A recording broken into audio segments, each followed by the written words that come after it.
يا مساء الورد على الناس الحلوين. ايه رأيك يا شباب نتكلم النهاردة عن موضوع النرجسية، وبدل ما نتناقشه بشكل علمي الموضوع اتهرى كتير على الانترنت، لكن نتناقشه بشكل عملي وحياتي اكتر. نشوف النرجسي ده عايش ازاي، صفاته ايه، شكله ايه قدام الناس، اعماله ايه، وكمان نهايته كمان بتبقى ايه. يلا بينا.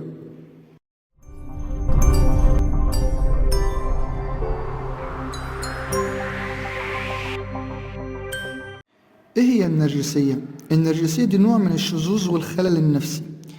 النرجس ده بيشتهي ذاته، ليه الإحساس المتضخم لشخصيته وأهميتها، وشايف نفسه أكبر من حجمه.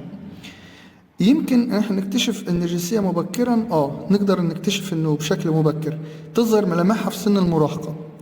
وبصفة عامة كده النرجسية عند الرجالة بتبقى أكتر من الستات، يعني عدد الرجال النرجسيين أكتر من عدد الستات النرجسيين، لكن طبعا موجودة بكثافة برضو عند الستات.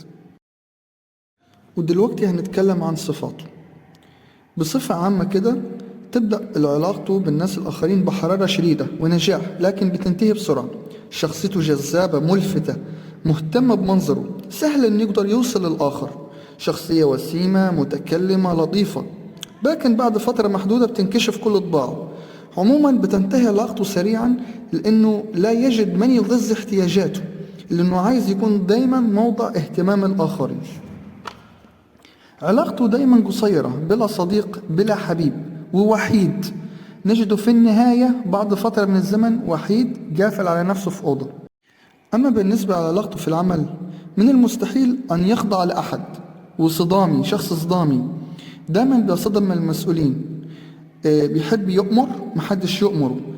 لا يعرف أن يعمل داخل منظومة، لا هو يحب كده يبقى الرئيس، ما ينفعش كده يبقى وسط ناس يشتغل معاهم كتيم وورك يعني.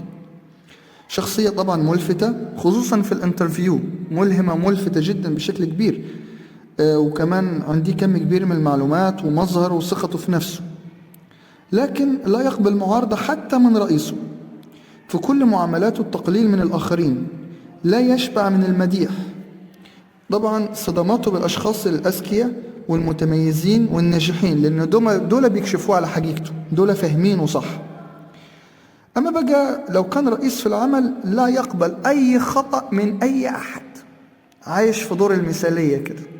النرجسي لا يمارس الرومانسية داخل بيته، لكن يمارسها خارج بيته عشان يبقى موضع اهتمام الآخرين، لأنه كده كده ضامن شريك الحياة. كمان علاقته الجنسية هي علاقات فاشلة، لأنه يلزم الطرف الآخر بالشيء اللي بيريده، بالأسلوب والوقت اللي هو عايزه. ده الكلام ده على حساب الآخر دون مراعاة، فتكون بالقهر وليس بالحب. لا يمكنه الاحتفاظ بأحد، كالزوجة والأولاد والأصدقاء، دايما عايش في مشاكل وما يقدرش يحتفظ بيهم. أخيرا وليس آخرا، نتيجة الكلام ده إيه؟ أولا الفشل في الحياة الزوجية، ودايما بيتخيل أن الطرف الآخر هو اللي فيه كل العيوب. وكمان الفشل في العمل، وغالبا هيبقى عايش عالة على اللي حواليه. حبس حجرة أو مكان، ده حتى كمان لو نزل كافيه ممكن هيبقى قاعد لوحده. في النهاية ممكن يوصل بيه بسبب الاكتئاب نتيجة الفشل ده للانتحار. هيحتاج إيه؟ هيحتاج متابعة مع طبيب نفسي، وكمان مع رجل دين في نفس الوقت.